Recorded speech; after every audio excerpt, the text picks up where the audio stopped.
Welcome to انٹیلیکچوئلز avenue. آج ہم Anton چیخو کے جس پلے کو ڈسکس کریں گے اس کا ٹائٹل ہے دا بیئر، یعنی ریچھ یا ایک بدتمیز شخص۔ یہ بیسیکلی ون ایکٹ پلے ہے، یعنی یہ صرف ون ایکٹ پر ہی کنسسٹڈ ہے، اسے مزید ایکٹس میں ڈیوائیڈ نہیں کیا گیا۔ اگر ہم اس پلے کے ٹائٹل کو دیکھیں تو اس پلے میں ایک کریکٹر ہے جس کا نام سیمنوو ہے۔ اس کی بدتمیزی کی وجہ سے اس پلے کو دا بیئر کا ٹائٹل دیا گیا ہے۔ اس پلے میں ٹوٹل 4 کریکٹرز ہیں، 3 کریکٹرز لیونگ ہیں جن میں ایک پوپوا کا کریکٹر ہے، دوسرا سیمنوو کا اور تیسرا لیوکا کا کریکٹر ہے، اور ایک ڈیڈ کریکٹر ہے جس کی ڈیتھ ہو گئی ہے، اس کا نام ہے نکولائی میہیلووچ۔ اور اگر ہم اس پلے کی سیٹنگ کی بات کریں تو اس پلے میں پپوا کے ڈرائنگ روم کا منظر دکھایا گیا ہے۔ اب ہم آتے ہیں اس پلے کی ڈیٹیلڈ کریٹیکل سمری کی جانب۔ سب سے پہلے پپوا کا ذکر ملتا ہے جو کہ ایک ویڈو ہے، اس کا ہسبینڈ جس کا نام نکولائی میہیلووچ ہے،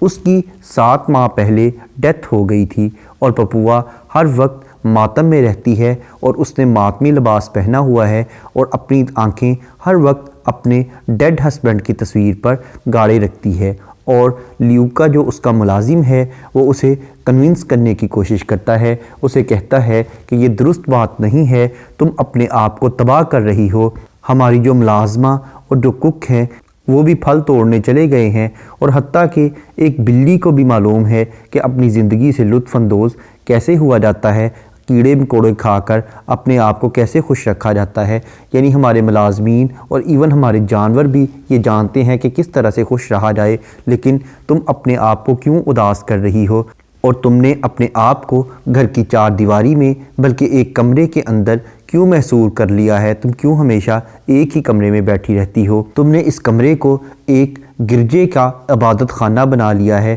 جہاں لوگ خلوت نشینی میں بیٹھ کر، تنہائی میں بیٹھ کر عبادت کرتے ہیں، تم نے اپنے کمرے کو بالکل اسی طرح کا ایک کمرہ بنا لیا ہے، اور جب سے تمہارے ہسبینڈ کی ڈیتھ ہوئی ہے تم ایک مرتبہ بھی گھر سے باہر نہیں نکلی۔ اس کے جواب میں پپوا کہتی ہے کہ میں کبھی بھی باہر نہیں جاؤں گی، میری زندگی کا اختتام ہو گیا ہے، میرا ہسبینڈ اگرچہ اپنی قبر میں چلا گیا ہے لیکن میں بھی اس کے ساتھ ہی دفن ہو گئی ہوں، وہ قبر میں دفن ہوا ہے تو میں اس گھر کی 4 دیواری میں دفن ہو گئی ہوں، ہم دونوں ہی مردہ ہیں، اگرچہ میں دیکھنے میں زندہ ہوں لیکن در حقیقت میں بھی مردہ ہوں۔ اس پر لیوکا جو کہ اس کا ملازم ہے وہ کہتا ہے ٹھیک ہے، لیکن جو تمہارا ہسبینڈ تھا اس کی اب ڈیتھ ہو گئی ہے اور یہ خدا کی مرضی تھی، اس میں انسان کا کوئی دخل نہیں ہے، اور خدا اس کی روح کو سکون دے۔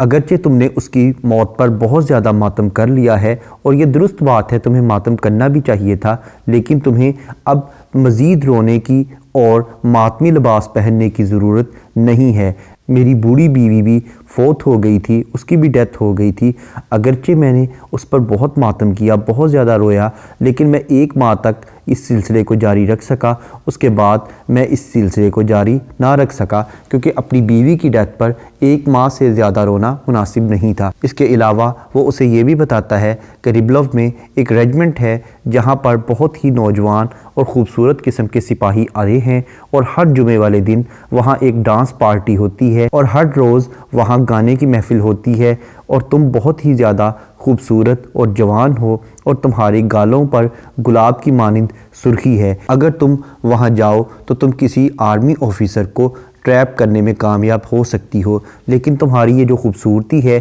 یہ ہمیشہ تمہارے ساتھ نہیں چلے گی، 10 سال کے اندر اندر تمہارا یہ حال ہو جائے گا کہ تم ان آفیسرز کے ارد گرد ایک مورنی کی طرح پھرو گی، لیکن وہ تم پر کوئی نظر نہیں ڈالیں گے، اور اس وقت بہت دیر ہو چکی ہوگی، اس لیے ابھی تمہارے پاس ٹائم ہے کہ اپنی خوبصورتی کو استعمال کرنے کے لیے اس ریجمنٹ میں آفیسرز کے پاس چلی جاؤ۔ لیکن اس پر پپوا بالکل بھی ایگری نہیں ہوتی، وہ کہتی ہے کہ میرا ہسبینڈ جو ہے اگرچہ وہ بہت ہی برا انسان تھا، بہت ظالم تھا، اور وہ بالکل بے وفا قسم کا انسان تھا، اور وہ کئی ہفتوں تک مجھے تنہا چھوڑ کر چلا جایا کرتا تھا، میرے ساتھ جھگڑا کرتا تھا، لیکن پھر بھی میں اپنی موت تک اس کے ساتھ ہمیشہ وفادار ہی رہوں گی اور اسے یہ دکھا دوں گی کہ میں محبت کر سکتی ہوں، اگرچہ اس کی ڈیتھ ہو گئی ہے لیکن میں اس کی ڈیتھ کے باوجود اس سے محبت کرتی رہوں گی، اور اسے قبر میں اس بات کا اندازہ ہو جائے گا کہ میں اس کی ڈیتھ کے بعد بھی اس سے محبت کر رہی ہوں۔ اس پر لیوکا کہتا ہے کہ اس طرح کی باتیں کرنے کی بجائے تمہیں چاہیے کہ تم گارڈن میں جاؤ اور واک کرو، اور ہمارے جو گھوڑے ہیں جن کے نام ٹوبی اور جائنٹ ہیں ان پر سوار ہو کر تمہیں کسی ہمسائے کے پاس چلے جانا چاہیے تاکہ تمہارا دل بہل سکے۔ وہ رونا شروع کر دیتی ہے اور وہ کہتی ہے کہ جو میرا ہسبینڈ تھا وہ ہمیشہ ٹوبی پر سوار ہوا کرتا تھا اور وہ کوچینز اور ولاسوز میں جایا کرتا تھا۔ ابھی ان کی یہ گفتگو جاری تھی کہ اچانک بیل بجتی ہے۔ لیوکا باہر جاتا ہے اور وہ گھبرایا ہوا واپس آتا ہے اور کہتا ہے کہ باہر ایک شخص آیا تھا جو کہ آپ سے ملنا چاہتا ہے۔ پپوا کہتی ہے کہ میں کسی سے بھی نہیں مل سکتی، لیکن لیوکا کہتا ہے کہ وہ زبردستی داخل ہو گیا۔ پپوا مجبوری کے عالم میں اس کے پاس جاتی ہے۔ اس پر وہ جو آنے والا شخص ہے وہ اپنا تعارف کرواتا ہے۔ وہ بتاتا ہے کہ میرا اصل نام گریگری اسٹیپانووچ سیمنوو ہے اور میں ایک لینڈ اونر ہوں، یعنی ایک جاگیردار ہوں، اور میں ریٹائرڈ لیفٹیننٹ ہوں، یعنی میں آرمی میں ایک لیفٹیننٹ تھا اور اب میں ریٹائر ہو چکا ہوں، اور میں یہاں پر تمہارے ساتھ ایک بہت اہم معاملے پر گفتگو کرنے آیا ہوں۔ اس پر پپوا اپنا تعارف کراتی ہے کہ اس کا نام ایلینا ایوانوونا پپوا ہے اور اس سے پوچھتی ہے کہ تم کس سلسلے میں یہاں آئے ہو۔ وہ جواب میں کہتا ہے کہ تمہارا مرحوم ہسبینڈ میرے 1200 روبلز کا مقروض تھا، کیونکہ اس نے میرے 2 بل ادا کرنے تھے۔ وہ اپنے گھوڑوں کے لیے مجھ سے چارہ خریدا کرتا تھا اور اس کے عوض 2 بلز اس کی طرف باقی تھے، جس کے عوض اس نے 1200 روبلز مجھے ادا کرنے تھے، اور کل مجھے اپنے مورگیج پر سود پے کرنا ہے، اس لیے مجھے آج ہی میری رقم ادا کر دو۔ اس پر پپوا کہتی ہے کہ پرسوں میرا جو اسٹیورڈ ہے وہ واپس آ جائے گا، وہ کسی ٹاؤن میں گیا ہے، جیسے ہی پرسوں وہ واپس آئے گا میں تمہیں تمہاری رقم واپس کر دوں گی۔ اسے میں کہوں گی کہ تمہارے تمام حساب کتاب چکتا کر دے، لیکن اس وقت میں تمہاری خواہش پوری نہیں کر سکتی۔ اس پر وہ اپنے دوسرے دوستوں کے واقعات بیان کرنے لگ جاتا ہے کہ کس طرح سے وہ ان کے پاس اپنا قرضہ واپس لینے گیا، لیکن ایک تو وہاں سے بھاگ گیا اور دوسرا گھر میں چھپ گیا۔ اس طرح سے انہوں نے ڈیفرنٹ قسم کے ٹرکس استعمال کیے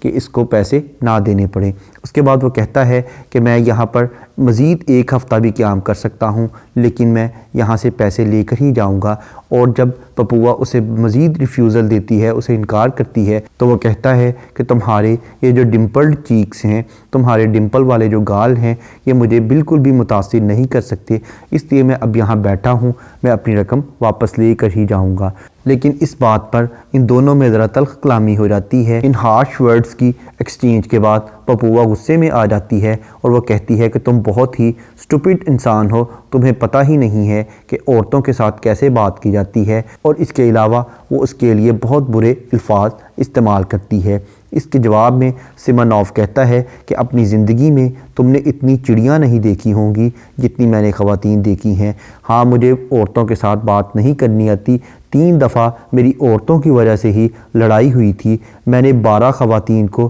زندگی میں ریجیکٹ کیا ہے اور 9 خواتین مجھے ریجیکٹ کر چکی ہیں۔ میں نے اپنی آدھی سے زیادہ دولت خواتین سے محبت کے معاملے میں ہی ضائع کر دی ہے، اس لیے میں اس نتیجے پر پہنچا ہوں کہ خواتین یعنی عورتیں کبھی بھی سنسیئر نہیں ہو سکتی، کبھی بھی وفادار نہیں ہو سکتی۔ اسی گفتگو کے دوران وہ بہت زیادہ جذباتی ہو کر کرسی کو پکڑتا ہے جو کہ ٹوٹ جاتی ہے۔ اس کے بعد اس کا بیہیویئر دیکھ کر پپوا بہت زیادہ غمزدہ ہوتی ہے اور وہ رونا شروع کر دیتی ہے۔ اس پر سیمنوو کو غصہ آ جاتا ہے اور وہ کہتا ہے ایک طرف تو تم نے اپنے آپ کو زندہ دفن کیا ہوا ہے اور تم اپنے ہسبینڈ کے ماتم میں مبتلا ہو، لیکن دوسری طرف تم اپنے چہرے کا پاؤڈر لگانا نہیں بھولی، اپنا میک اپ کرنا نہیں بھولی۔ وہ اسے ہپوکریٹ وومن ڈکلیئر کر رہا ہے کہ وہ ایک منافق عورت ہے، لیکن اس پر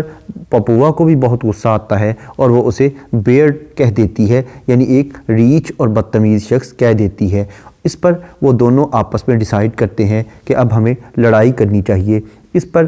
پپوا جاتی ہے اور پسٹل لے آتی ہے، لیکن وہ اسے کہتی ہے کہ اسے یہ چلانا نہیں آتا، اور وہ